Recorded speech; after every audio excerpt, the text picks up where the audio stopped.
145. Delhi was 350. But in the past week, Srinagar has actually hovered close to sections of Srinagar have gone up to 300. So when you come from Srinagar to Delhi, um, where do you breathe easier, both literally and politically? Okay. Uh, Politically, I breathe easier in Srinagar. These days, the sky seems to be bluer in Delhi, but we're hoping to have a course correction this weekend. We've had a very long dry spell, and because of the geography of, and I'm not going to bore you with the details, but essentially because of the geography of the valley, there is nowhere for this pollution to flow out. So unless it rains and settles, it basically hovers over us. You had a calculation of 300 and something? 350 in the morning was Delhi and 145 was Yeah, Srinagar. well, the other day I stepped out of my house with one of those portable things and it was 480 something. Wow. In So Srinagar. we've Wow. had a really bad spell. So in October, you completed 1 year of your government. Before we get down to, there were lots of assessments and some of them very hectoring ones. But before we get to those, I just wanted to ask you, does it come off easier on your tongue now to say that you are Chief Minister of the Union Territory of Jammu and No, Kashmir? I find it very difficult to use the words Union Territory and Jammu and Kashmir in the same sentence. Yeah. In fact, if anything, I hate being reminded that we are a union territory. And I don't know why people feel the need to constantly, and this is true even for officers in the Jammu and Kashmir government. They will often introduce themselves or me or others as belonging to the Union Territory of Jammu and Kashmir. And I don't remember ever being introduced as the Chief Minister of the state of Jammu and Kashmir when I was. Yeah. So if I wasn't introduced as the Chief Minister of the state of Jammu and Kashmir then, why should I be introduced as the Chief Minister of the Union Territory of Jammu and Kashmir? Unless you're trying to sort of drill it into us that we're a union territory. So no, it's very difficult to get the words union territory and Jammu and Kashmir in the same sentence. You're the only person, I think, who's been Chief Minister of the state and then in the same place of the Union Territory. Yeah, I Yeah. have the misfortune of having this unique distinction in this country. Not only was I chief minister of a state, I was we had the most empowered assembly.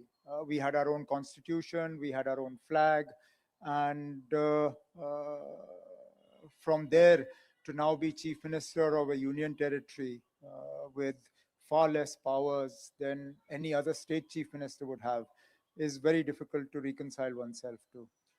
Mr. Abdullah, there's a constant comparison being drawn between your government, and the situation with the LG and what Kejriwal's erstwhile government here in Delhi was. But the stark difference is that in your case, you have been a chief minister of a full state. And Mr. Kejriwal just had to contend with a powerful LG from day one.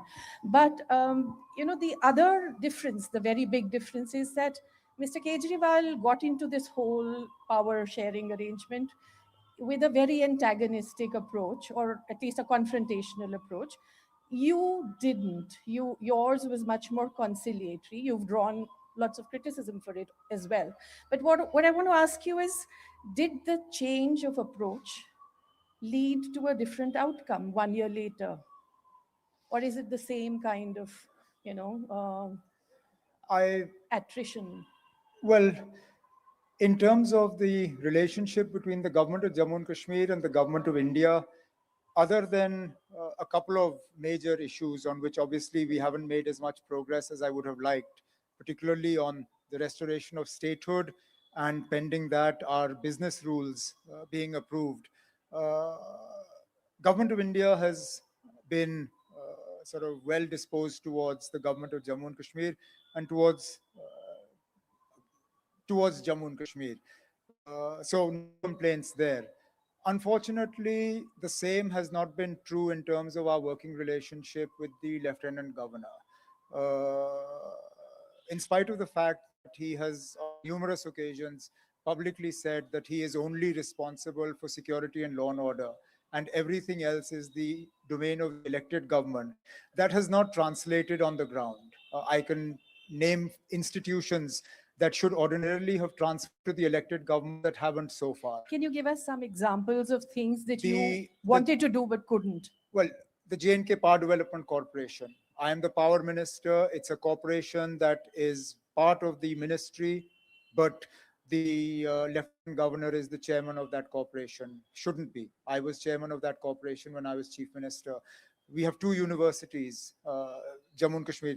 I'll call them state universities, Baba Ghulam Shah Badshah and Islamic University of Science and Technology. The statutes of those universities meant that the chief minister was chancellor. After the elections, these universities should have transferred to the elected government. They haven't. He continues to be chancellor of those two universities. The Cultural Academy, he is chairman of the Cultural Academy, even though the culture department is with the elected government. The Director Information, he has appointed an IAS officer, even though the post is a JKAS, J&K Administrative Services cadre post.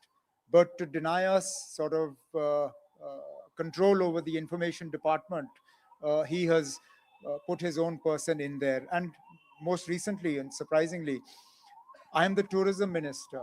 Now, the tourism development authorities in various places should either be headed by me or somebody nominated by me.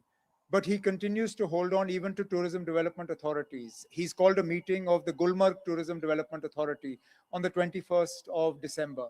Now, please tell me, somebody who says he is only responsible for security and law and order, what business does he have holding a tourism development authority? It is essentially interfering in the role of the elected government. But you just seem to make a distinction between your equation with this government at the center and your equation with the LG. Does that distinction hold given that the LG is actually the appointee of the center? Well, to the extent that he's doing this with their concurrence, that is a worry.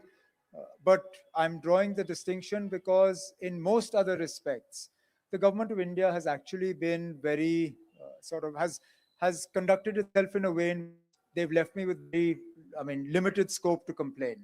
Uh, we are an economically disadvantaged part of the country.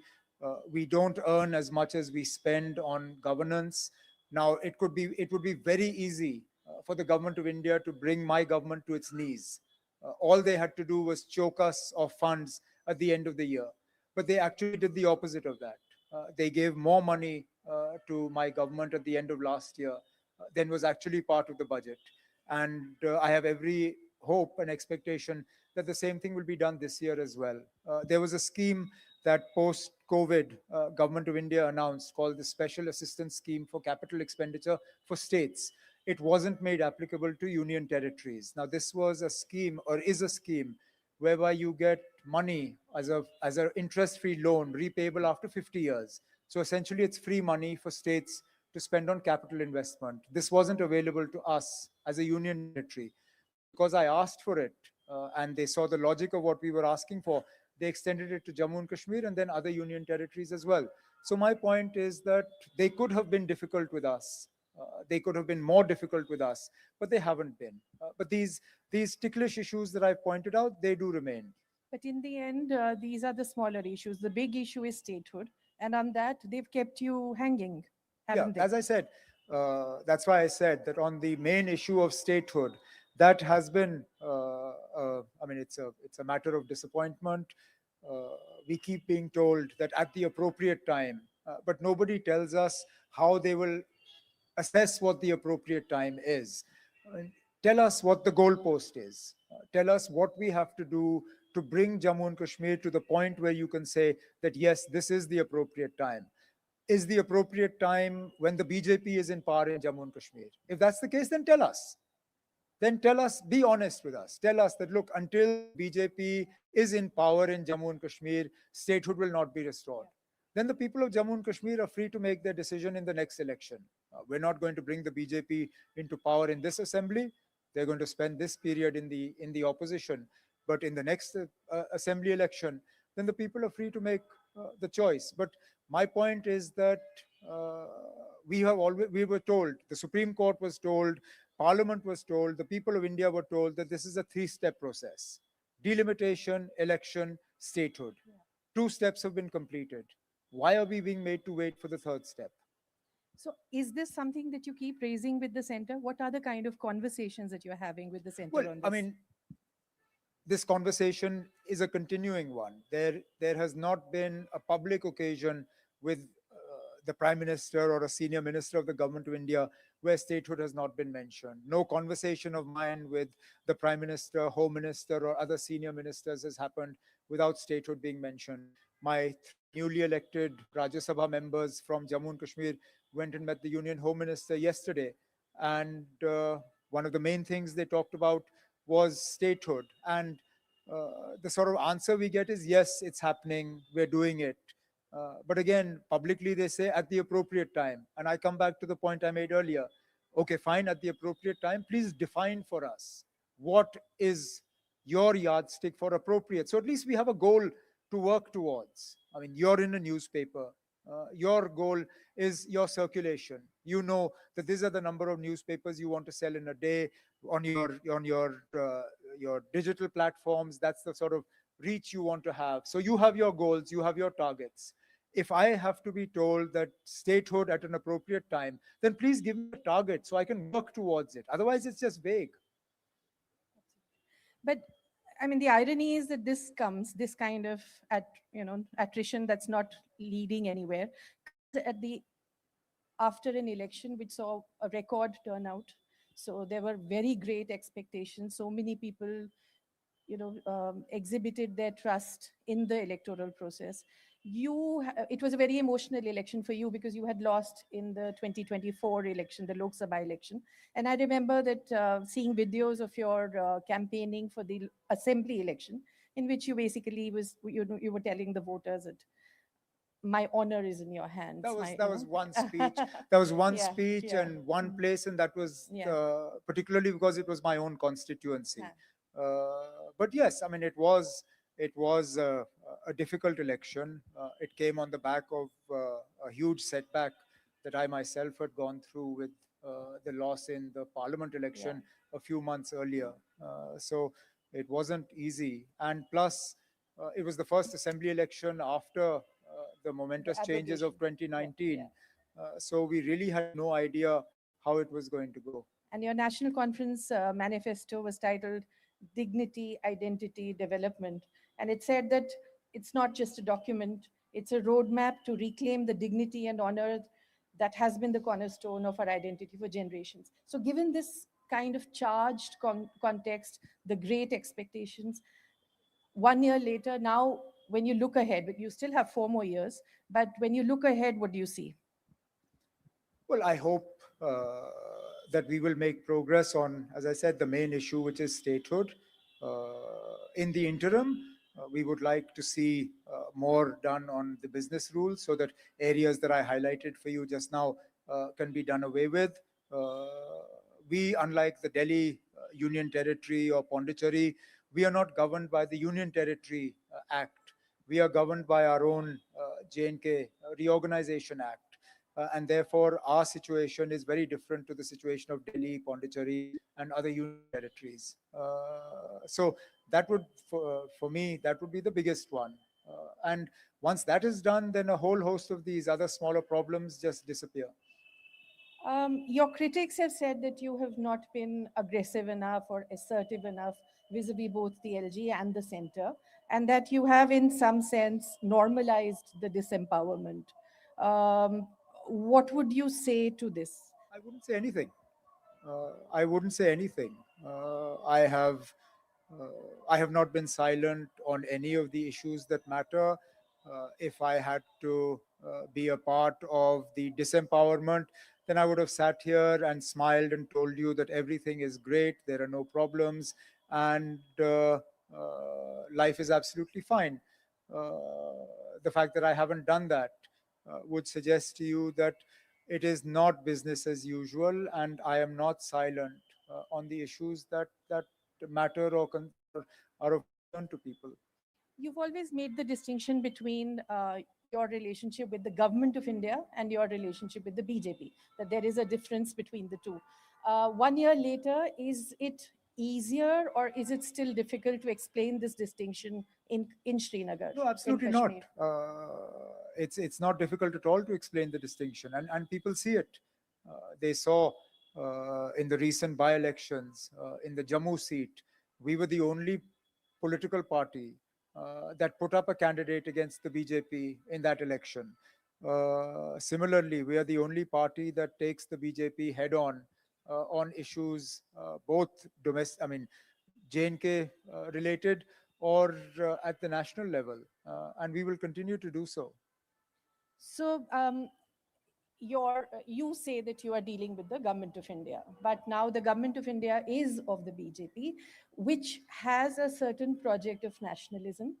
Uh, it it involves a transformation, in fact, of the nature of nationalism. It involves a particular view of the representation of minorities. This is a government that doesn't have a Muslim MP. Um, they now talk about, demacolaization, the decolonization. So, do you see these transformations as having struck deep?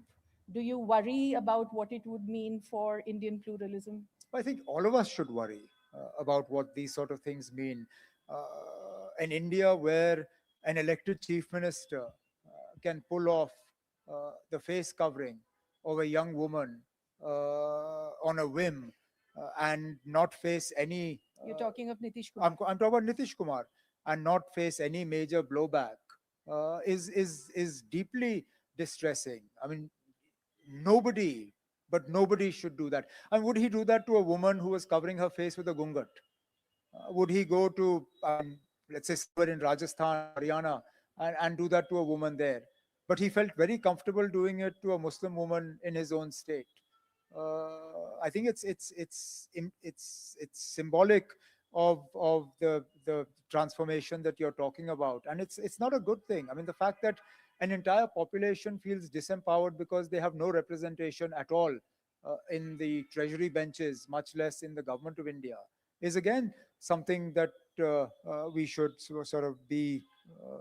I mean, it should be something that concerns us. This hyper nationalism, it's also now visible in cinema. There was a film called Kashmir Files. There is a film playing right now called Dhurandhar, which is also supposed to be on the same lines. Uh, have you seen any of these I films? haven't Do seen you? I haven't seen either, and uh, truth be told, I don't intend to see mhm. either of them. That said, I must be honest. The first movie didn't do very well in the valley. The second one, and I won't pronounce it because I'll struggle with the name, but the second one seems to be doing roaring business. And I spot Vijay Dharsab in the audience. He has the only multiplex in the valley, and he's nodding away, saying that his box office is doing great with the second movie. So clearly, the audience in Kashmir, even if it is a propaganda movie, is quite happy to be entertained by it. So, Mr. Abdullah, the post 370 abrogation moment. Now, it has been replaced by a constitutional anomaly. If you look at it through the lens of federalism, they did away with what they called asymmetrical federalism, but we don't know what's in place after that.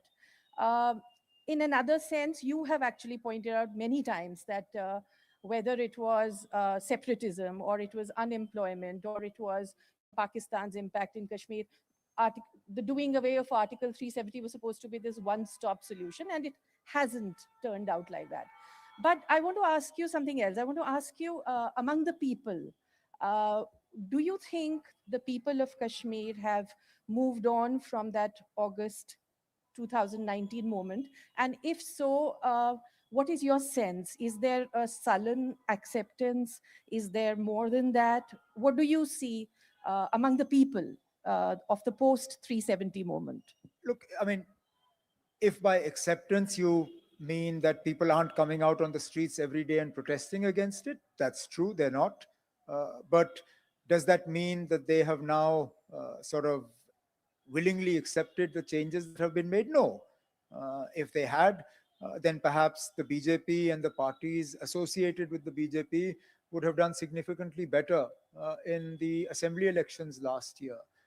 The fact that the seats in the valley went primarily to the National Conference or its ally, the Congress, and a handful of seats to the PDP, all of us vehemently But the opposed. BJP posted its best ever performance, 29 seats. No, they're all in Jammu. Mhm. They're all in Jammu.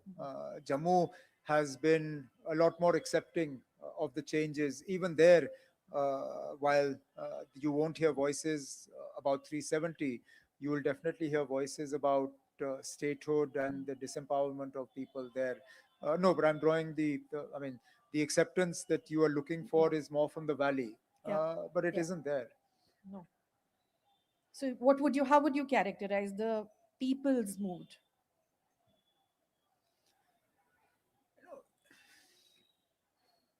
To suggest that there is one uniform thought process across all the people of the valley would be to simplify Yeah. a very complex situation.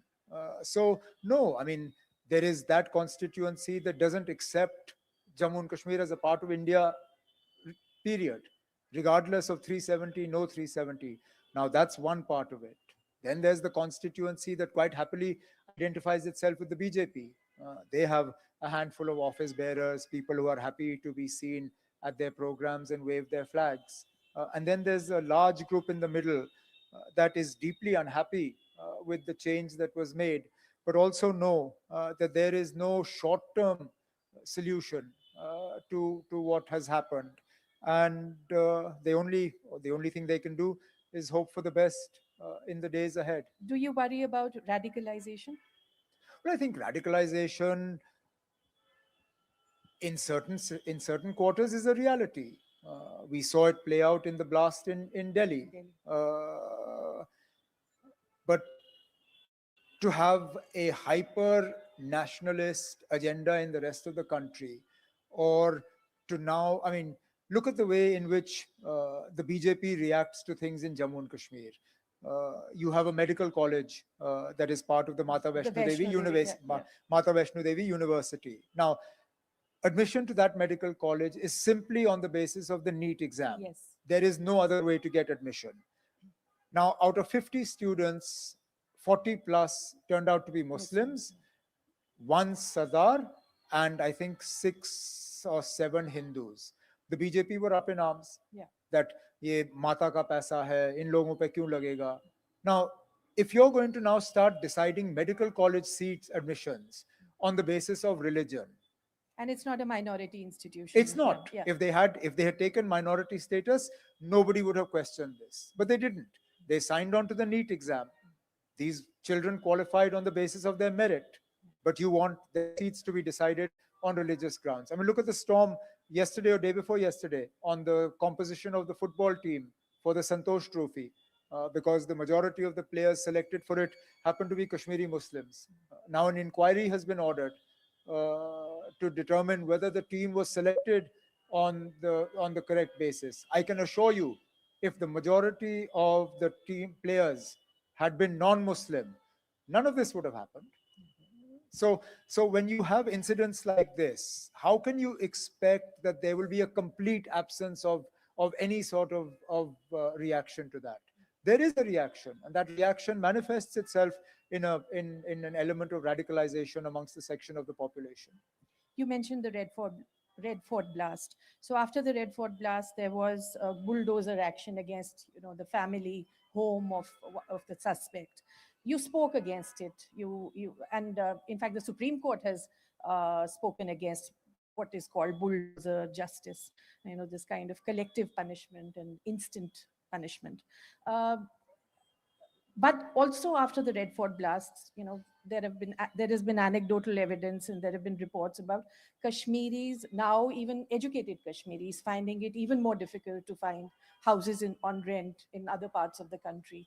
So, does this worry you after Of the course, Red Fort blast? You look, think that has been a setback? I wish this was Mhm. just a reaction to the Red Fort blast, because then it would be a more recent phenomenon. But it's not. We've been hearing about these sort of things for many years now.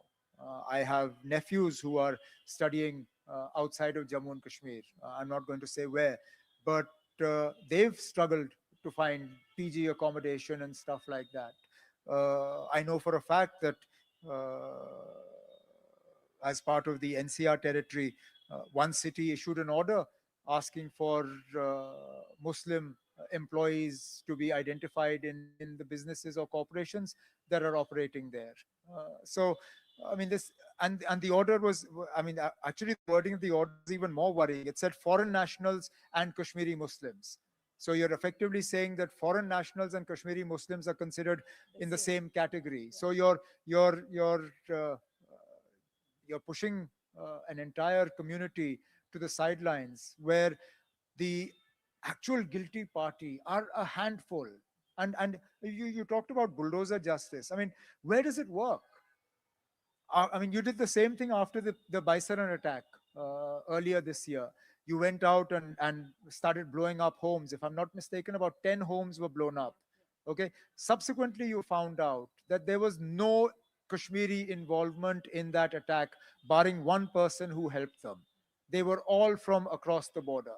But you quite happily went and blew up 10, 12 houses. Now, those are 10, 12 people. If they are further radicalized, if one of them goes across and gets training, whose fault is it? After the Pulwama attack, you held a special session of the assembly. After Baisaran, yeah. After the Pulwama, sorry, Pahalgam, no, Baisaran, Pahalgam, yeah. sorry, I'm sorry, Pahalgam. You held a special session of the assembly. That was an unprecedented step. I mean, the whole day people stood up and expressed solidarity with the victims and their families who came from different parts of the country. You yourself stood up and I think you recited the names of each and every one of the victims. Why did you do that? Why did you feel it necessary at that time to hold that session? It was a dastardly attack. I mean, it was an attack in which you lined people up, singled them out on the basis of their religion, and then gunned them down in cold blood. I mean, how can you not sort of, I mean, how does your blood not boil? And I wanted the people in the rest of the country to know that this is not something that the people of Jammu and Kashmir identify with in any way, shape, size, or form. Before our assembly session, the people had come out of their own and were sort of expressing solidarity with the victims. The assembly session was unprecedented, but the reaction of the common people of Jammu and Kashmir, particularly the valley and the mountain areas of Jammu, was also unprecedented. You had people coming out and lighting candles. You had people coming out and saying, look, this was not in our name. We don't support incidents like this. So I think our assembly session was just a continuation of that. So, with bulldozer action, etc., do you think that moment has been frittered away? If I were to say that, it would sound almost transactional. We didn't do it because we expected anything in return. It wasn't a we are going to protest, so you reward us with something. So we did what we felt was right. Uh, God forbid something like that were ever to happen again. We would do it again, regardless of whether your bulldozers come after that and blow up our homes or whatever. Because these sort of things cannot be weighed in terms of, okay, I've done this, now what will you do for me? There are a lot of other, and that's why in the assembly, when people started talking about statehood, I said, look, this is not the time to talk about statehood. There'll be other occasions. But that wasn't the occasion to sort of start trying to transact business. So, no. So you're part of the India Alliance, but you've been very candid about your disappointments Yeah, with it. here's where I start getting into trouble. So you have spoken about the fact that there are no regular meetings being held. You've spoken about the fact that I think during the Bihar election, you said that Tejasvi should have been declared the chief minister candidate much earlier than he But I was. also Hmm, attach the caveat hmm, that coming from Jammu and Kashmir, hmm, I am not sort of well clued up with the intricacies of Bihar politics, but as a interested observer, it's just something that I But felt you've should said have been even done. more. You've said I've at said one too point, much at many points at in one time. point you said that it's on ventilator support, the India alliance. I've I've Mm, I've said that mm, oftentimes we find ourselves in the ICU. yes. Yeah. And then the most recent is the vote chori campaign that the Congress seems to be. Let me let Yeah, me let me yeah. I did not say that the vote chori is not the agenda of the India bloc. I said that particular public meeting was a Congress meeting. It wasn't an India bloc meeting. And the Congress, as any constituent of a grouping or a bloc, is free to choose its own political issues. My political philosophy and ideology stems around restoration of autonomy to Jammu and Kashmir, about what happened on the 5th of August 2019. Now, these are issues that none of my India bloc partners will share at this point in time, barring perhaps the DMK and possibly TMC. But that doesn't stop me from having my own political ideology and issues. And therefore, if the Congress wants to make a public campaign out of vote chori and the SIR, that's great. Why not? Go ahead. But where do you stand on vote chori? I've in the past I've drawn the distinction. If by vote chori you're going to allege that the machines are fiddled with, I have never been a supporter of that. And that actually puts me in a very awkward position at home, because my father is a vehement believer in the machine chore hai. Every time we lose an election, it's always the machine's fault. My belief is a little different. I believe that we should own the defeat and then work towards correcting it. If we blame the machine, then nothing will ever go right. But then with my father, and when he listens to this, my father is also from that generation that believes that everything that comes on WhatsApp is the gospel truth, and must never be questioned or denied. But that's neither here nor there. So no, I mean, if vote chori means the machines, then no. But if vote chori means sort of tinkering around with the election process, messing around with voter lists, messing around with boundaries of constituencies, then yes, we have a problem. Uh, Take, for example, the relimitation exercise in Jammu and Kashmir done before the assembly elections. Clearly done with a view to benefiting one political party, the BJP. The way in which the seats were distributed, six for Jammu, one for the valley, but within Jammu, the way in which they were positioned in places where constituencies were gerrymandered, clearly an exercise done to benefit one party. I'll give you an example of one district, Kishtwar, in the Chenab Valley. Pre-delimitation, Kishtwar had two assembly constituencies, both Muslim majority. Post-delimitation, Kishtwar has three constituencies, of which two are Hindu majority now, only one is Muslim majority. So essentially, you moved the Hindu vote, you redrew the boundaries so that the Hindu vote was moved into constituencies, and you changed the entire shape of them. Net result what? Kishtwar district, two seats go to the BJP, one goes against the BJP. Surprise, surprise. Which were the seats the BJP won? Both the seats in which you created a Hindu majority vote. So this is this is this is what then when you say vote chori, I say absolutely. The election commission needs to explain how these things can happen. I mean, how voters suddenly disappear from voter lists. So, for the Congress in this whole campaign of vote chori has squarely targeted the election commission. They are basically saying that the election commission is in cahoots with the Modi government to steal the elections. At the Ramlila rally just recently, the slogan was "Vote Chor, Gaddi Chhod," and from the stage, Priyanka Gandhi and Rahul Gandhi recited the names of the three election commissioners, basically, and said that, when a Congress government comes, there will be retribution, there will be a retroactive law, we'll come for you. Do you agree with this style and the content of this whole campaign that the Congress is conducting? I mean, you're up against a government that uses these bodies to its advantage. How can you not take them on? The Election Commission is supposedly an independent body. It owes an answer to the people who have concerns. Address those concerns. I mean, Rahul in that same rally said that he had had 4 press conferences with detailed data and didn't receive an answer to a single one of the main points that he raised. I mean, clearly, I mean, let's there's no smoke without fire. Now, how large a fire it is, that is debatable. Yeah. But clearly, something is not right. But there are two aspects here. I mean, the election commission has, there's a conduct of the election commission. The fact that when the election commission talks to the opposition, it talks with a certain disrespect. That's evident, and that it has in the recent past taken decisions which seem to be taking their cue from the ruling party. But the second aspect is, how does the main party of the opposition uh, frame its criticism of the election commission? Do you think calling out the names of the election commissioners from the stage in front of a crowd, is the way?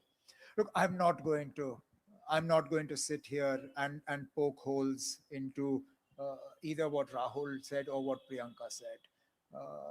I'm not even going to tell you whether I disagree or I don't disagree. I think I owe it to them that if I do disagree, I should first tell them before I make Have you that told them? disagreement. That's, I mean, Yeah. if I said if I do disagree, Yeah. I think it would only be fair that I would share my disagreement with them first. But let me just say that in these unusual times, when every institution is effectively weaponized in favor of the government and against opposition parties, sometimes you have to do what hasn't been done before. I mean, you can't hold Rahul and Priyanka to a standard higher than the standard you hold the government to. To get back to the India alliance, where do you think the obstacles lie in it being a more coherent alliance than it is? I think the lack of clarity as to why we are there, because I've heard confusing and conflicting sort of views on that. There's one view that we are only there for the general election, uh, and that's it. In which case, then we should disband after the general election and reform closer to the next one. But if we are there in the interim also, then we need to make it work when elections take place, even at the state level. But we don't seem to be able to do that. Seat sharing talks within the India Alliance, and I know this because I've been part of one in Jammu and Kashmir. The election campaign wasn't as difficult as the seat sharing talks. I mean, I lost more hair in the conversation with the Congress than I lost in selecting my own candidates and then in campaigning for them to win. It shouldn't be that difficult if our bloc, the India bloc, is there for sort of the near future. But if we are only there for the parliament elections, then let's agree to that and then fight our own assembly elections separately. Do you think there is an existential crisis for the opposition today? And do you think, No, uh, why? I mean, this is an opposition that has 100 plus members in the parliament. We have a leader of the opposition both in the Lok Sabha and in the Rajya Sabha. Yes, we occasionally lose the odd assembly election, but I wouldn't call it an existential crisis. I mean, these are difficult times, but we'll come back. if you were to play a larger national role, what is it that you would do differently than I what? wouldn't play a larger national role. I'm well aware of my limitations, and my limitations quite happily keep me confined to the politics of Jammu and Kashmir. I share unsolicited opinions and feedbacks at places like this. More often than not, they either get me into trouble or I go home and think, why the hell did I say that in the first place? But no, I have no national aspirations other than keeping Jammu and Kashmir on an even keel, which I think is in the national interest anyway. So, as someone who could be described as one of Macaulay's children, how do you look at this whole decolonization campaign that that the BJP has now launched? The Prime Minister has spoken of it a lot, and this seems to be a theme that they are going to be developing. Look, this was a country that welcomed everybody. We made it sort of the cornerstone of what we talked about, what we were proud about. I think somewhere that India still exists. We need to protect that. There was a reason why a Muslim majority Jammu and Kashmir chose not to go with Pakistan.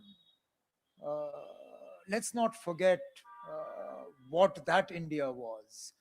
Uh, I think it's important to remember that there was an India that was attractive enough for the only Muslim majority state to become a part of this country, something that Pakistan has never forgotten, never forgiven us for. Uh, I think we shouldn't put that at risk. And with Pakistan, how do you see the arc, the long arc?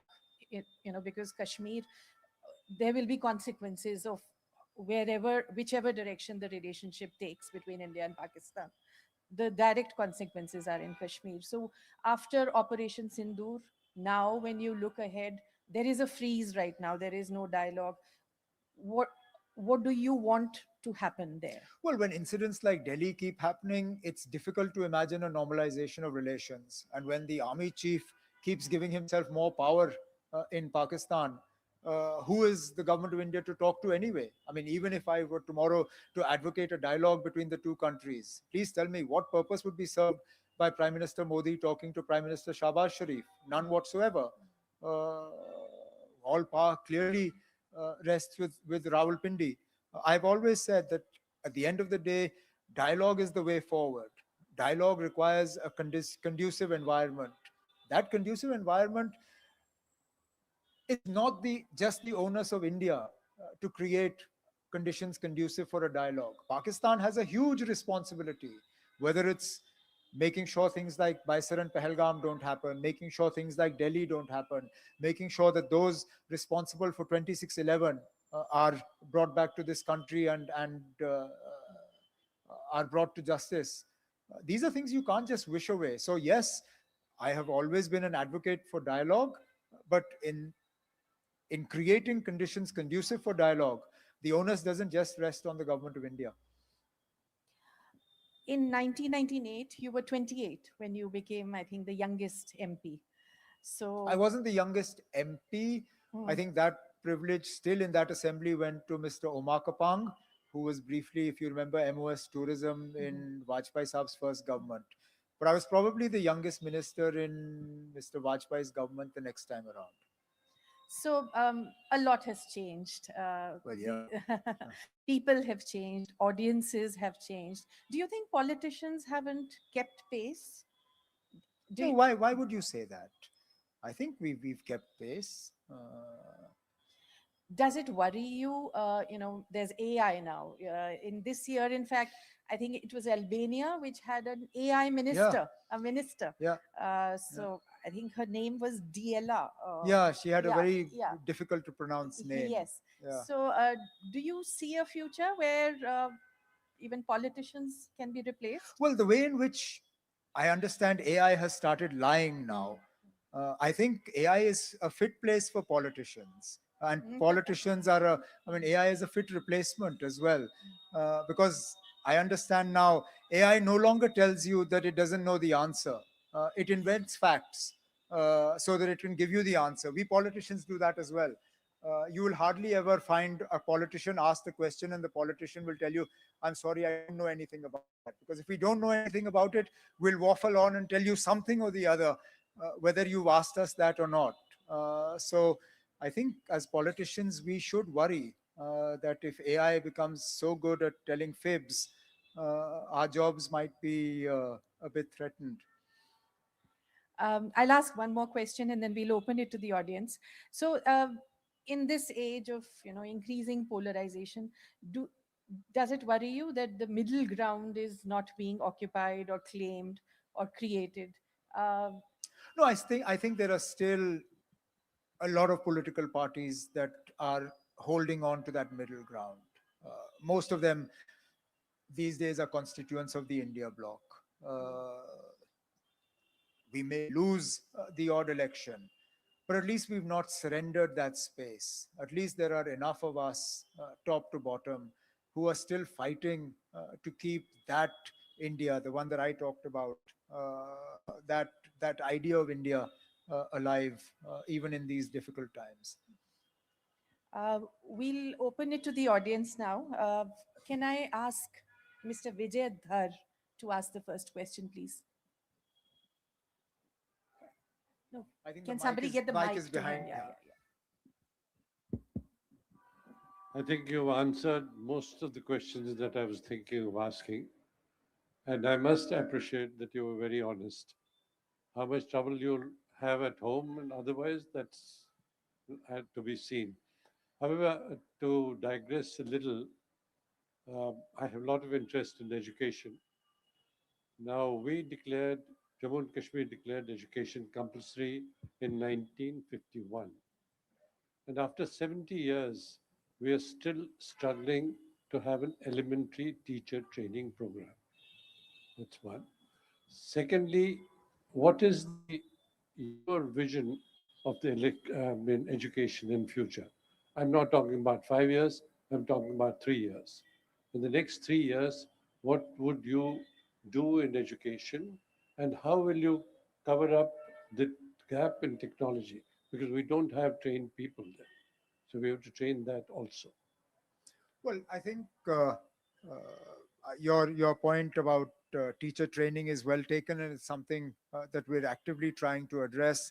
The technology gap is also a reality, but fortunately, with the way in which technology is becoming more accessible, cheaper, and the way in which now almost the entire Jammu and Kashmir is now 5G connected, it's made it easier for us to take technology into areas that were hitherto inaccessible to us.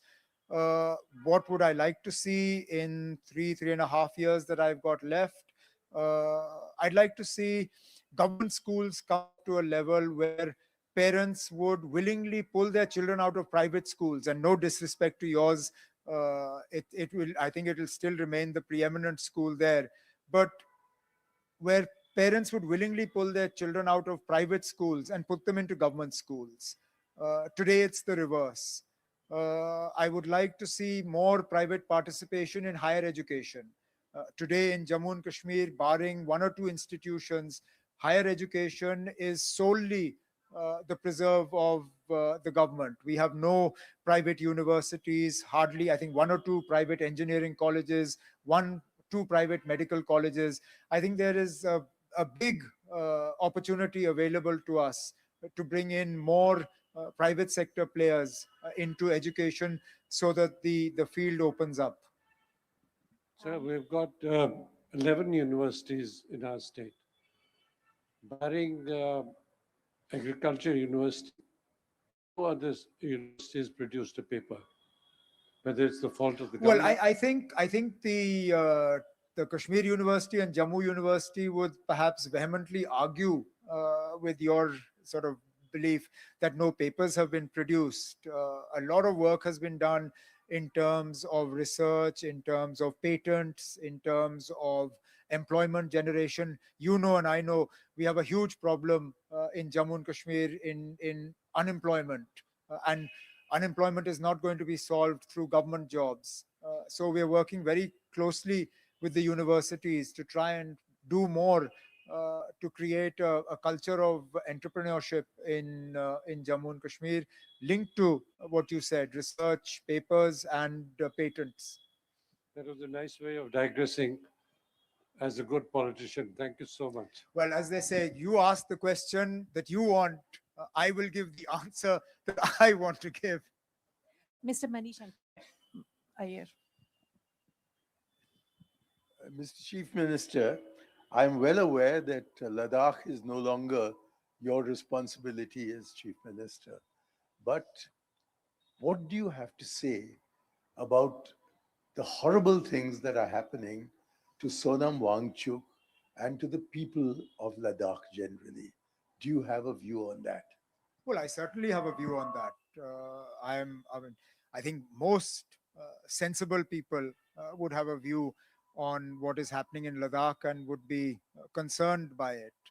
Uh, the fact that a hitherto very peaceful place was pushed to the point where in the summer they were out on the streets and setting fire to government property would tell you just how badly Ladakh has been handled. Now, Ladakh wasn't an area that was unhappy with the changes of 5th August 2019. Kargil was silently resentful. Leh actually came out and celebrated. They believed that they had got everything that they had wanted. Buyer's remorse set in, but that's another matter. The fact is that Government of India promised them far more than they've delivered. They want protection for their cultural identity, for their lands, for their jobs, which they still haven't got.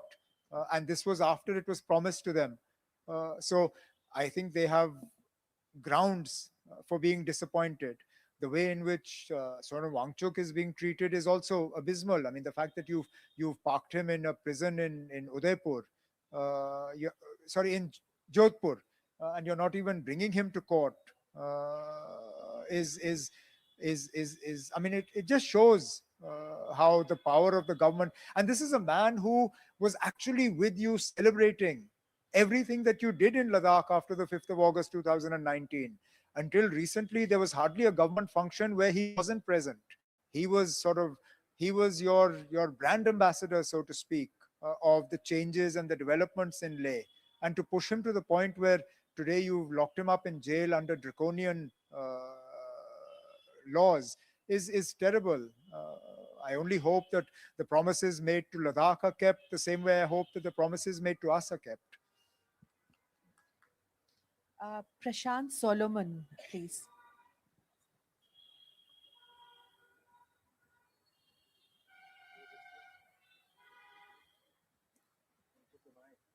No? Okay. Hello, Mr. Abdullah. I have a question that is very different from, I think, a lot of things that we've talked about today. Primarily, I want to ask you a question about the economy of Jammu and Kashmir, because I think as economies develop anywhere in the world, that is where we see jobs and all kinds of things. So, like the next 3 years, which are the areas in the economy of Jammu Kashmir that you feel that interest you to develop further, things like real estate, things like IT parks, things like, to provide more jobs and to also just change the story of Jammu Kashmir from something that's always focused on certain areas. But I think that as a state, I'd be very interested to know what you believe is the area that the industries and the different fields that you feel that interest you in developing Jammu Kashmir further. Well, we need to focus on areas in which we can have a competitive advantage. Tourism obviously puts us at an advantageous place, but tourism is unreliable, as we've seen this year. The setbacks both at the beginning of the year and more recently have sort of hit the economy really hard. But we will continue to focus on pushing tourism because tourism is not confined just to a handful of areas. Actually, the spread across Jammu and Kashmir is enormous. So that would be one area. I'm also acutely aware of our limitations. We are not a resource rich place in terms of natural resources. We're also not a very big market. So for me to try and attract investment into manufacturing, where you need to bring the raw material in and transport the finished product out, is pointless because you won't do it without a subsidy, which means you're only there so long as the subsidy is there. The moment the subsidy is gone, you're gone as well. So the areas we would be looking at are tourism, agriculture, horticulture, dairy. Dairy is a major area where I believe there are enormous opportunities in Jammu and Kashmir. It would surprise you to know that in terms of milk production, we are actually almost self-sufficient, but we only process about 6% of our dairy production. 94% of our milk goes into the market unprocessed. Now, if you compare this to Gujarat, Gujarat processes about 86 or 87% of its dairy production. So dairy is an area where the raw material is available and the market is available. You just need to come in and set up the processing unit. So that would be an area we are looking at. Electronics, linked to that, of course, would be you talked about IT parks. My only worry with IT parks at this point in time, and that actually comes from a question that was asked earlier, is with artificial intelligence. More and more you find that these business process outsourcing jobs are being farmed out to artificial intelligence. Call centers you've seen recently, TCS and others are actually downsizing rather than adding more people. So I'm not sure what sort of long-term prospects are there for a new entrant. I mean, the established ones like Pune, I mean, I'm talking not the big ones, the tier 2, tier 3 cities, Mohalli, Pune, places like that. They're already here, they won't have a problem. But new entrants might find the going a little difficult. But in terms of manufacturing, high value, low volume products that are linked to resources available there are areas that are ripe for investment. The gentleman there, can we take the mic to him, please?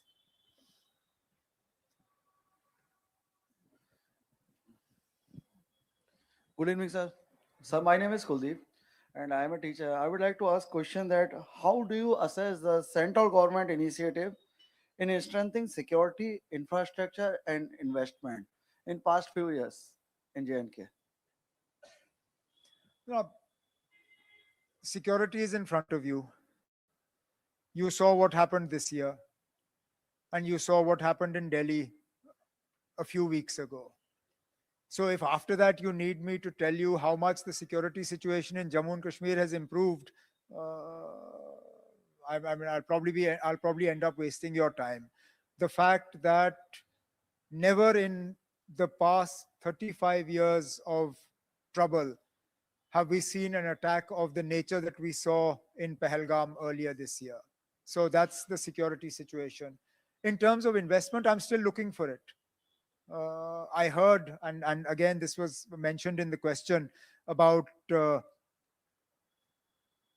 how the removal of Article 370 will lead to a flurry of investment into Jammu and Kashmir. I haven't seen it. I haven't seen any more investment than we normally would have seen. I mean, it's this misplaced belief that Jammu and Kashmir had no manufacturing at all until the 5th of August 2019. But that's not true. You have this entire belt of manufacturing right from Jammu to Vijaypur to Samba to Kathua, which have large industrial units that are functioning and doing all right.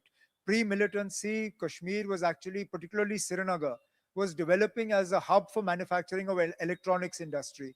It was a victim not of 370, it was a victim of militancy. So, I mean,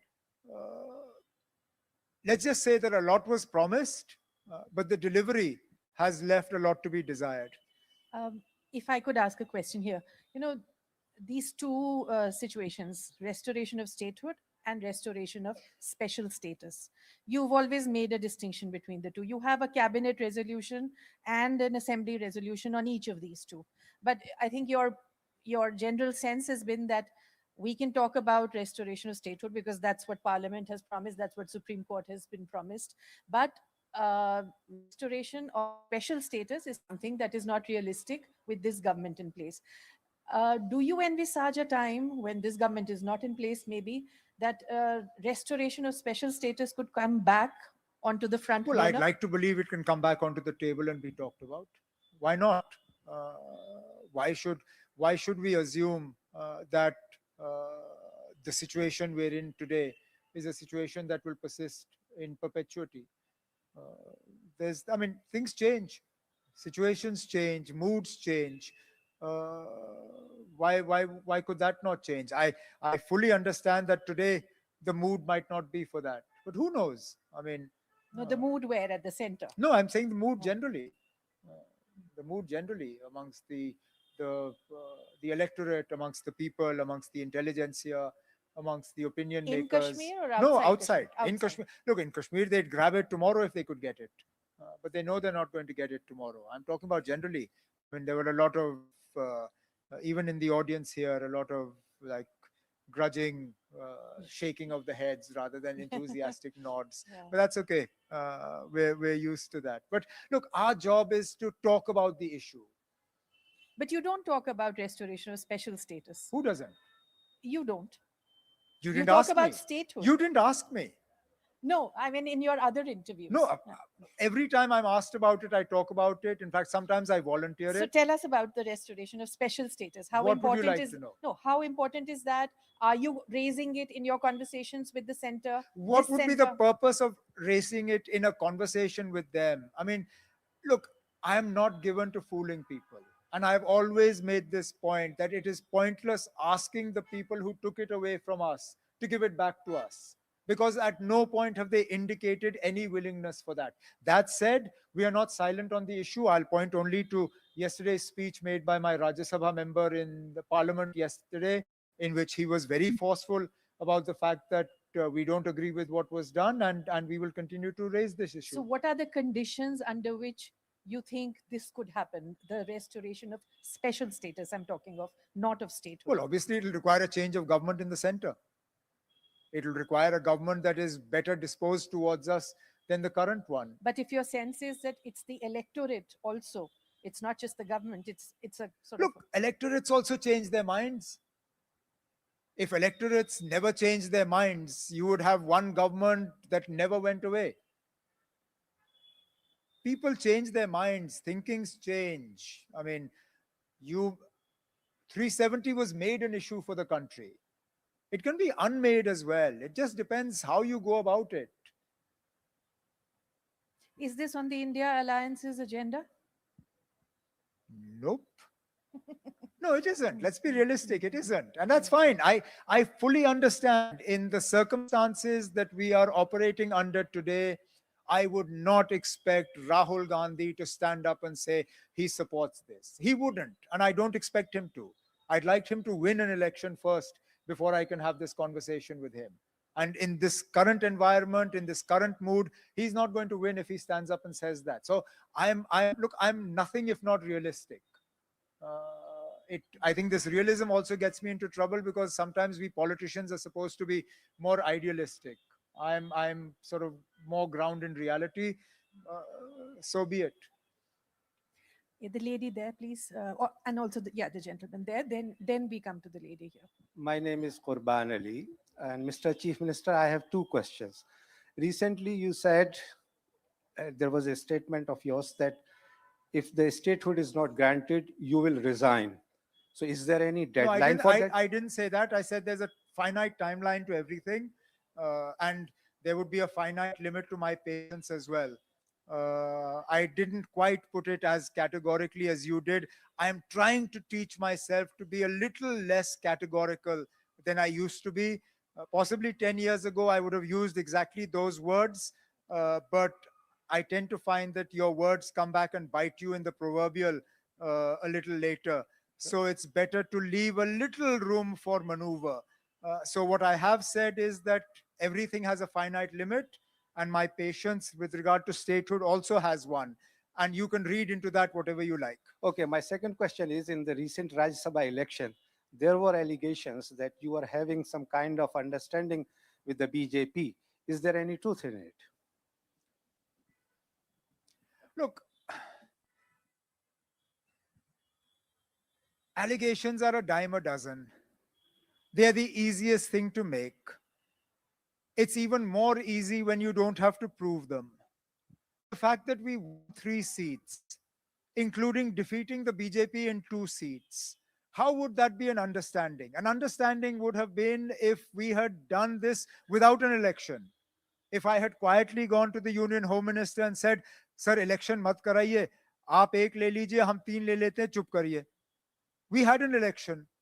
We lost a seat, and we lost it in spite of trying our best to win it. We lost it because a handful of independents in spite of giving letters of support to my government, went and voted in the other direction. A party with a few MPs committed their support to us, and then I think one or two of them decided to do a deal behind the scenes. So these things happen in politics. They happen because, unfortunately, part of the Rajya Sabha election process is still a bit opaque. While parties like mine have to show their vote to an election agent, independents don't have to. I think there should be a system whereby you actually have this election open. Why should you not know who an MLA voted for? You should know who the PDP voted for, who the Congress voted for, who the National Conference voted for, and who the independents voted for. Why should they hide it?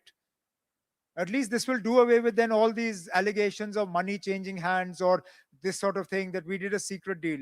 Let me assure you, no secret deals have been done, and I would be the last person to do a secret deal with the BJP. If I have to do something, I'll do it openly and then I'll face the consequences, but I won't do things secretly. I'm Dr. Tina Sharma, Public Policy Advisor to Central Government. I have two questions, quick questions. One is the policy focused. What are the legals and political constraints preventing Chief Minister, you of course, reclaiming executive powers from the LG? First. Secondly, I want to ask you, how's the administration navigating way through, the LG powers after MHA recent changes and the Well, unfortunately, JNK cabinet? unfortunately, there haven't been any recent changes. We are hoping there will be changes, and our business rules that we have sent will be cleared. Now, I mean, why? What is stopping us from getting executive power back from the lieutenant governor? Exactly that: the fact that he's a lieutenant governor. Every proposal must be cleared by him. Every cabinet decision goes to him for approval before it's implemented. The cabinet passed a decision to modify the percentages of reservation within various categories. That proposal is still pending approval before the lieutenant governor. It's a decision that was taken by the state, by the JNK Council of Ministers. So what stops us is the fact that there is an asymmetrical sort of allocation of power between the elected government and the unelected government. Sorry, but you only quoted that land and order is with them. They Yeah. have more. I mean, the LG has more powers now in JNK. LG has more powers beyond law and order in JNK. That's So exactly what that's I'm- exactly my problem, no? That's my problem. That actually the distribution of power is clear. His responsibility is the central services, IAS, IPS, etc., and law and order. Not the universities, not the Gulmarg Development Authority, not the Cultural Academy, not the Director Information, not so many other things. His responsibility is law and order. Confine yourself. I don't chair meetings of security, do I? I don't go to a district and demand to be told what the security situation is. I find out what the security situation is the way you do. I pick up my phone and see what's been posted on Twitter. When I lose my rights, I go to court. The final way is the court. Why are No, you not? I'm sorry. The final way is not the court. So that's the only place you seek justice. Like, I mean, So, many other governments. so basically, you're saying I have no hope of getting justice from the government No, of I'm India. not saying that. I'm saying that you're not, I mean, as a chief minister, you have all the Let me- rights, but you're let not me- exercising. There could be something behind it, sir. I'm doubting. I'm Well, doubting you. look, you're an advisor of the government of India. You would doubt. I mean, I don't expect any different. I, I can't correct the perception of somebody who has arrived here having already made up their minds. If you were ready to have an open conversation, we would have an open conversation, but we'll save that for another day. Yeah, hi. I'm Karthik Seth. I'm an advocate by profession. Just wanted to understand with regard to Article 370, there was a PIL which was filed, eventually dismissed. Has the state of Jammu and Kashmir, though I understand the lieutenant governor again has to approve, etc., have you thought about a review? If you have filed a review, are you pressing that review petition So before actually, the Honorable a Supreme review Court? was filed and the review was dismissed. And no curative as well. Look, and we're well aware of where this will go. Look, it'll be fought in the public domain, it'll be fought in the political domain. Let's not forget that in the past,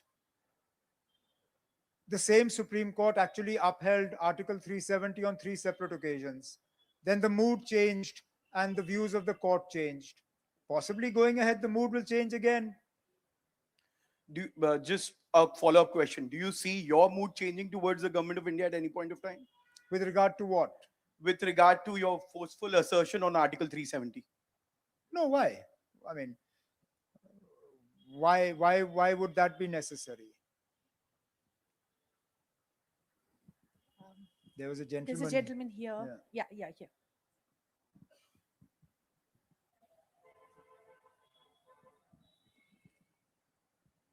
Thanks a lot for a very candid information on the current state of J&K. My question is very simple, and that is that today, I mean, rightly or not so rightly, we are basically dependent on, we means J&K is basically dependent on the tourism as an industry. Actually, sorry, I don't. I mean, let me interrupt you there. No. Actually, not, sir. No, so my So let me question finish. Let me is, before little before beyond this. let me correct something, and then you can make your question. Tourism actually is fourth in terms of our contribution to our SGDP. We are actually number one is agriculture, horticulture, then industry, then tourism. So this mistaken belief that actually tourism is the only driving force of J&K's economy. Tourism is actually far below. It is horticulture and agriculture that keeps J&K's economy ticking over. I agree. My question is a little further, and that is as to what efforts are being done to promote other sectors than the tourism alone.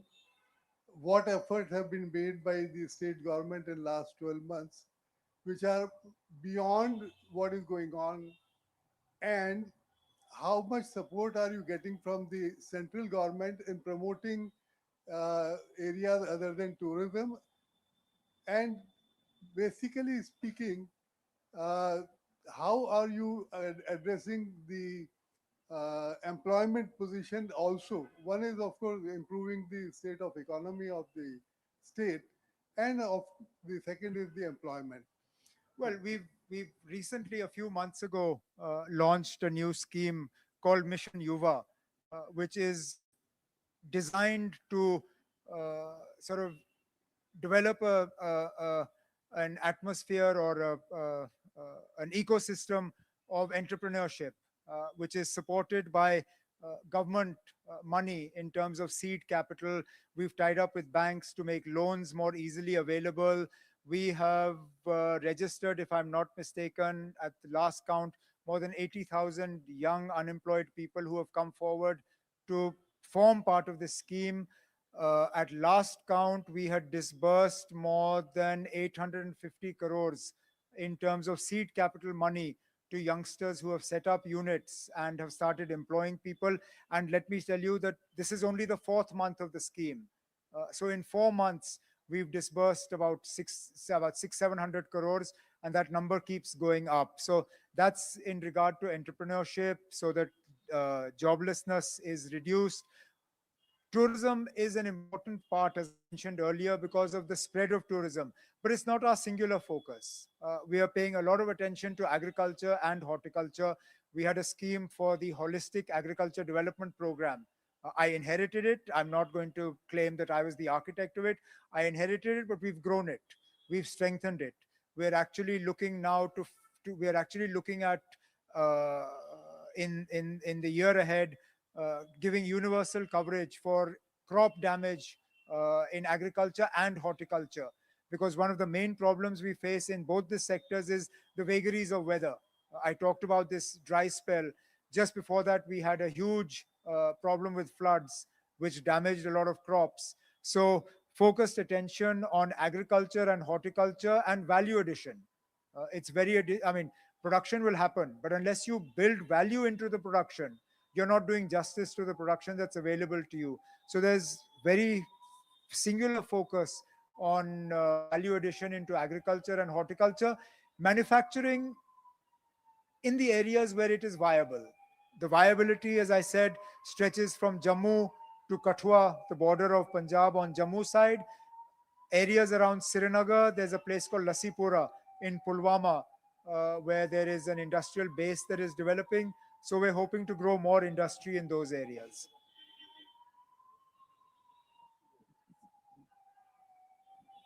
And there's a youngster at the back after that. Sorry, I know nothing about politics.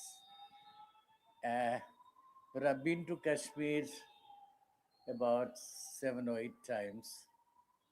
It's Ghulam Rasul Santosh, the artist, who started the artist camp in Gandarbal Yeah. many, many years ago in the mid 60s. And I had attended the camp. And many eminent artists of India had gone there and done the paintings. And I talked to your father many times regarding this to set up a museum. Nothing to do with politics, not economics at all, but just talking about would you like to revive the artist camp, which has been stopped for a very long time? Thank you. Well, we'd be happy. We'd be happy to support an initiative. I'm not sure it should be purely government driven, because when it is, then these things never really take off the way they should. But if there is somebody from within the artist community who is interested in starting or restarting this artists camp, then my government would be more than happy to throw its weight behind that for whatever logistical support and help that we can provide. Yeah, the lady here. Evening, sir. I'm Rajeshwari. A few years ago, I was working with Niti Aayog, and as part of the Aspirational Districts program, which is a central government scheme, I had the opportunity to visit Kupwara and Baramulla, two districts along the line of control.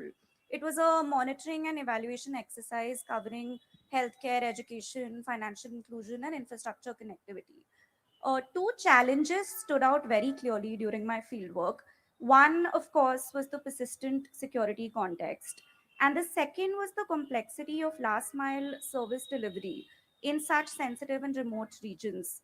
So, with nearly 8 to 10 districts in Jammu and Kashmir located along the international border, what is your long term vision for delivering and sustaining development to these border districts? I think the most important thing we can do to the border districts is actually improve their connectivity. Connectivity there is very poor, both physical connectivity in terms of the road network and communication connectivity. If both these things get addressed, last mile delivery will automatically improve. One of the reasons why last mile delivery suffers is because good people don't want to get posted there. So these places are more often than not seen as punishment postings. The moment you say I'm sending so and so to Gurez, or I'm sending somebody to Karna, or I'm sending you, these are names that you'll be familiar with, sending somebody to Keren, they feel they're being punished. Whereas actually these areas deserve to have your best people go there. The reason you can't is because either the roads close in winter, or even in summer the quality of the roads is poor, and mobile network connectivity is bad. So if we can just improve connectivity, we've been working with Government of India already. I think a couple of tunnels have been sanctioned for, one is for Tangdhar, Gurez, we're hoping that they'll sanction one. If we can get these areas connected 365 days a year, that will be one major sort of area where we can address this last mile connectivity, and of course work with mobile phone companies so that data and mobile connectivity is there. These two things, if we are able to address, and perhaps some sort of hardship allowance built into how we pay people. It's ridiculous, but the fact is that the system is really skewed. We pay people more to work in Srinagar and Jammu than we pay them to work in the districts that you mentioned. I think somewhere we're going to have to work with Niti Aayog, with the Government of India, to see if we can reverse this. Life in the cities is easy enough as it is. You don't need to pay people more. In fact, they desperately want to get themselves posted here. We need to incentivize doctors, teachers, government officials to actually go and work in those areas. Greetings, sir. Myself, Anant Tiwari. Before asking the question to you, I felt myself as the Kashmiri in the entire gathering because I was struggling for the mic. My question to you will be on two fronts. The first front is, sir, there is a popular trend today now going on TV debates or in parliament or at every forum that people link all the hardship, all the problems of Kashmir with Nehruji. And your grandfather, Sheikh Abdullah ji, was the pioneer of the Kashmir accession to a country. How do you feel that this is the situation of the country where everything is linked to Nehru? And the second thing is that a popular theme which is mentioned by the central government, that is of Viksit Bharat 2047. What role does Kashmir will play in that Viksit Bharat 2047? Well, let me answer the second question first. Obviously, if India were to become a developed country by 2047, then Jammu and Kashmir would also have to be developed as well. That said, Jammu and Kashmir's contribution to the size of the Indian economy is very limited. So it's not as if we are going to be the drivers of Viksit Bharat. The drivers of Viksit Bharat will come from Maharashtra, Gujarat, Madhya Pradesh, UP, Telangana, Andhra, places like that, Tamil Nadu. They won't come from Himachal, J&K, Uttarakhand, smaller places. But we will have to play our own small role. And obviously, we would like to see our development alongside the development in the rest of the country. As to blaming Nehru, look, it's easy to do. He's not here to defend himself. He took the decisions that he thought were in the best interests of the country at that time. He laid a strong foundation on which we are alive today. In terms of India's technological advancements, in education, in so many other ways. This was the foundation that was laid for our country. But it is very easy to sort of criticize people who aren't around to defend themselves. But that's how politics always is. Believe me, when this government changes and a new government comes in, every problem in this country will be laid at the doorstep of Prime Minister Narendra Modi. You can take it in writing from me now that when this government changes, everything that goes wrong with this country will be Modi ji ki galti hai. Ye Modi ji ka kasoor. Ye Modi ne kiya hua hai. That's how politics works. And then when things change again, fault lines will change. I think we have to accept it. We'll take the last question now. जी मेरा नाम नासिर है, मैं PhD scholar हूँ piece and conflict studies का जामिया मिलिया में. यहाँ पे 370 के बाद चूंकि बीजेपी ने इंटीग्रेशन की बात की थी और जो जम्मू कश्मीर सरकार ने एमओयू किए थे साइन विजा विज कश्मीर, जिसमें पीएम ट्रिपल एस या सुपर न्यूमरी सीट्स जम्मू कश्मीर के बच्चों को मेल इंडिया में रखी गई थी. यहाँ आपने 2012 में मरकजी सरकार के साथ जामिया मिलिया में एक एमओयू भी साइन किया था जिसमें जामिया मिलिया का एक सेपरेट हॉस्टल मेरी बच्चों के लिए दिया गया था, लेकिन 370 के बाद उस हॉस्टल को आउटसोर्स करके बाकी बच्चों को दिया गया. इसी तरीके से जो है यूपी और बाकी राज्यों में कहीं सुपर न्यूमरी सीट्स कश्मीरी बच्चों के लिए रखी गई थी, उनको भी डाउनग्रेड करके खत्म कर दिया गया. एक पार्ट. दूसरा पार्ट की 370 के बाद या इस साल हमने देखा कि 22 से 23 ऐसे केसेस हैं जो कि कश्मीरी बच्चों के साथ मैन इन इंडिया में हो गए. इसमें मेजॉरिटी जो स्टेट्स जिनमें इंसिडेंट हो गए हैं वो इंडिया अलायंस है, जिसमें 11 इंसिडेंट्स हिमाचल प्रदेश में, 4 इंसिडेंट्स कर्नाटका में, 5 इंसिडेंट्स तमिलनाडु में हुए हैं. जिस तरीके से पिछले सरकार में या जिसमें जो देश के गृह मंत्री राजनाथ सिंह जी ने उस वक्त नोडल ऑफिसर्स बनाए थे, उसमें जो है सरकार ने लाइजनिंग की थी, कम्युनिकेशन नोडल ऑफिसर्स बनाए गए थे ताकि इन बच्चों के इश्यूज को एड्रेस हम करें. लेकिन इस साल में 23 से ज्यादा इंसिडेंट हो गए. क्या जम्मू कश्मीर सरकार की रेस्ट ऑफ द कंट्री में जो स्टेट्स हैं, क्या इस प्रकार की कोई लाइजनिंग है या नोडल ऑफिसर्स तैनात किए गए हैं? क्योंकि सरकार बड़े बुलंदबांग तो दावे करती है एड्रेस करने में मरकजी सरकार, लेकिन आए रोज हम देखते हैं ह्यूमिलेशन है, टारगेट किया जाता है हमारे बच्चों को आइडेंटिटी के नाम पे, रिलीजन के नाम पे. क्या आपकी सरकार की तरफ से रेस्ट ऑफ द कंट्री में जो हमारे मुख्यमंत्री हैं या जो हमारे उपराज्यपाल हैं, क्या कोई लाइजनिंग है कि इन इश्यूज को जो है हम एड्रेस कर सकते हैं? बिल्कुल है. जिन रियासतों का आपने जिक्र किया उनके साथ खुद मैंने बात की जब ये इंसिडेंट्स हुए. यहाँ तक के मैंने अपने मिनिस्टरों की टीमें भेजी. हम छोटी हुकूमत है, 6 मिनिस्टर हैं, लेकिन 6 के 6 जो हैं जम्मू कश्मीर के बाहर गए, मुख्तलिफ रियासतों में गए, वहाँ के चीफ मिनिस्टर्स और एजुकेशन मिनिस्टर्स और बाकी इंतज़ामिया से मिले ताकि इन चीज़ों पे जो है रोक लगे, और काफ़ी हद तक रोक लगी.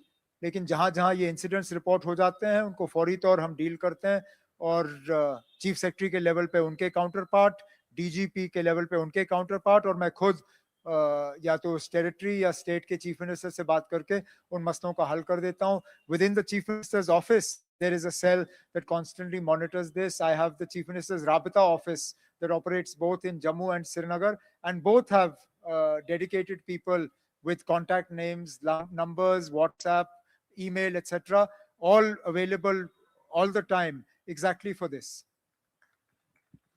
So thank you very, very much, Chief Minister. It was a wonderful opportunity to listen to you. You know, you're so candid in all your answers. No, that's the word that scares me the most. The moment somebody says you've been candid or you're the most candid, I realize that ab ghar jaake maar padegi. No, thank you very much. Thank you for having me. Thank you. I Thank request you all very everyone much. to remain seated. May I now invite Uniranjan Shankar, editor of the Indian Express, to present a memento.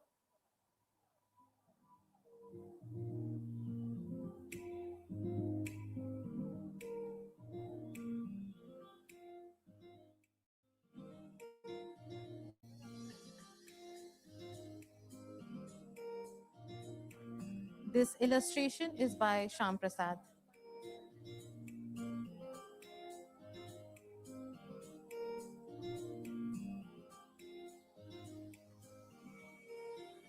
Thank you, Mr. Shankar. I request everyone to please remain seated.